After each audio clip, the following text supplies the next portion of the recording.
Welcome to The Explainer. Today, we're going to break down a really fascinating and frankly unusual day in the financial markets, January 26, 2026. This was a day where two incredibly powerful opposing forces just went head to head. It created a market with a totally split personality. On one side, you had this unshakable faith in a technological future, and on the other, a deep, profound fear about our economic present. So let's get into it. All right, here's the game plan for this explainer. We're going to start by really dissecting the split personality by looking at the key numbers.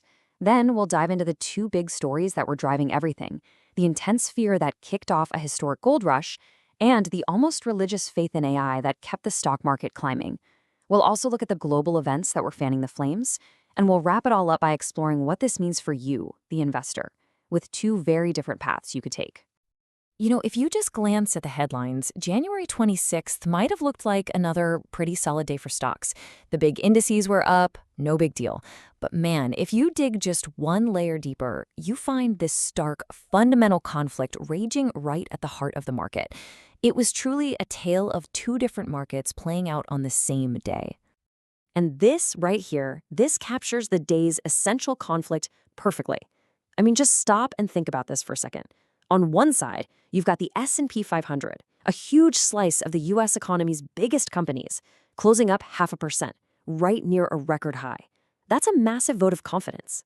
But at the exact same time, you've got gold, the world's oldest safety net, not just going up, but smashing through the incredible $5,000 per ounce barrier for the first time in history. It's like investors were simultaneously betting on this amazing technological future while desperately buying insurance against a chaotic and uncertain present. And get this, the divide existed even inside the stock market itself. While the S&P 500, the tech-heavy NASDAQ, and the Dow were all looking pretty good, driven by these huge established companies, the Russell 2000, which is our best look at smaller companies, was actually down. What that tells us is that investors weren't just buying stocks in general. They were running to the perceived safety of the biggest, most reliable names and leaving the smaller, more economically sensitive businesses in the dust. So what on earth drove this historic, almost panicked rush into gold? Well, it wasn't just one thing. It was a perfect storm, a cascading chain reaction of fear that had investors scrambling for the world's oldest and most trusted store of value.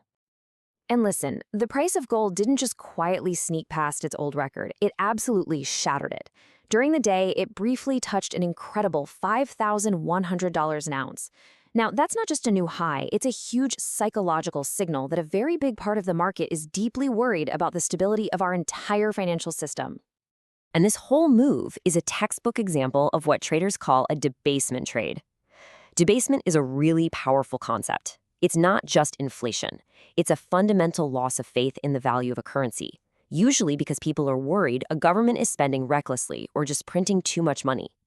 When investors start to fear that their dollars are going to buy less tomorrow, they don't just sell dollars. They run to things like gold that can't just be created out of thin air. This chain of events shows you exactly how a tragic local event can spiral and shake global markets. It started with a political firestorm in Minnesota. That incident then led to a major standoff in Washington over the budget, which suddenly cranked the odds of a U.S. government shutdown to a startling 80%. All that political chaos sent the U.S. dollar index tumbling to a 4-month low. And that right there is the final domino. With faith in the dollar itself shaken, investors did the logical thing. They ran for the safety of gold. Okay, so let's flip the coin and look at the other side of this great divergence. Because while one part of the market was panicking, another part was celebrating. Let's see how, in the face of all this chaos, an almost euphoric faith in the power of artificial intelligence kept pushing the stock market higher. Now, the market's enthusiasm wasn't just built on vague hopes. It was fueled by real, concrete actions from the biggest names in the business. NVIDIA, the undisputed king of AI chips, doubled down, pouring another $2 billion into its key cloud partner CoreWeave.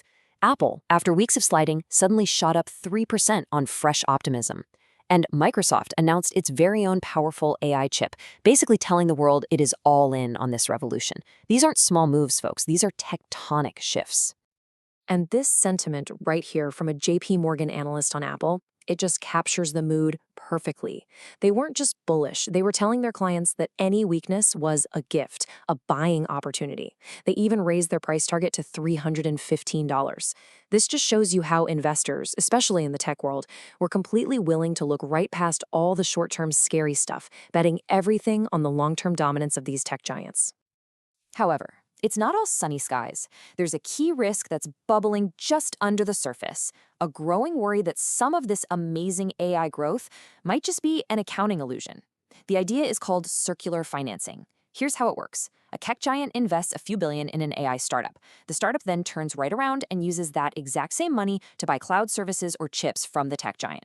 Now, it looks like real revenue on the books, but is it? It really raises this troubling question of whether we're seeing real growth or just a well-disguised bubble. And of course, these pressures in the US weren't happening in a vacuum. Nope. They were being amplified by a whole series of major global events, adding even more fuel to an already volatile fire. I mean, the global landscape was an absolute minefield of uncertainty. In North America, you had new threats of a trade war with Canada. Over in Asia, we saw a super unusual rate check between the US and Japan, which hinted at them teaming up to mess with their currencies for the first time in nearly 30 years. That's a huge red flag for instability. At the same time, a high-level military investigation in China was cranking up geopolitical tensions. And to top it all off, you had news of potential progress in Russia-Ukraine peace talks. Any one of these is a big deal. All of them together painted a picture of a world in serious flux. So, the million-dollar question is, with all this conflicting information, how does an investor even begin to navigate this market? How do you position yourself when you're getting hit with both terror and euphoria at the same time? Well, on a day like this, investors were basically looking at two very different, almost opposite paths forward. All right, path number one is the aggressive one. This approach is all about leaning into the momentum, embracing the optimism, and betting that this incredible faith in technology and AI is just going to keep winning out over all those macroeconomic fears. This strategy involves things like investing in an ETF like SMH, which gives you a piece of the entire semiconductor ecosystem. We're talking about the companies that build the literal brains of AI, but it also includes some less obvious plays, like XLU, the utilities ETF. Now, why utilities? Because all of those incredibly powerful AI data centers need a staggering amount of electricity, and that demand is only going to grow.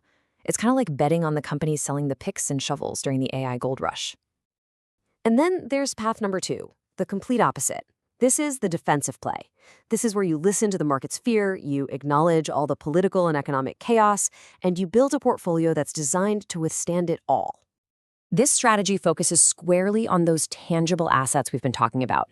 An ETF like GLD gives you a direct investment in physical gold, which is the ultimate hedge against a weakening dollar and geopolitical risk.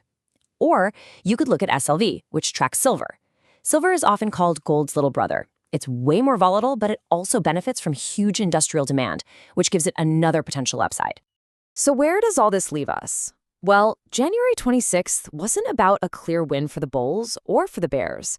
It wasn't about a clear direction at all. It was really just a snapshot of a market at war with itself, a massive tug of war for the very soul of the market. The market's own sentiment gauges were totally fractured. You had the fear and greed index showing extreme greed over in precious metals, but just confusion and uncertainty in stocks.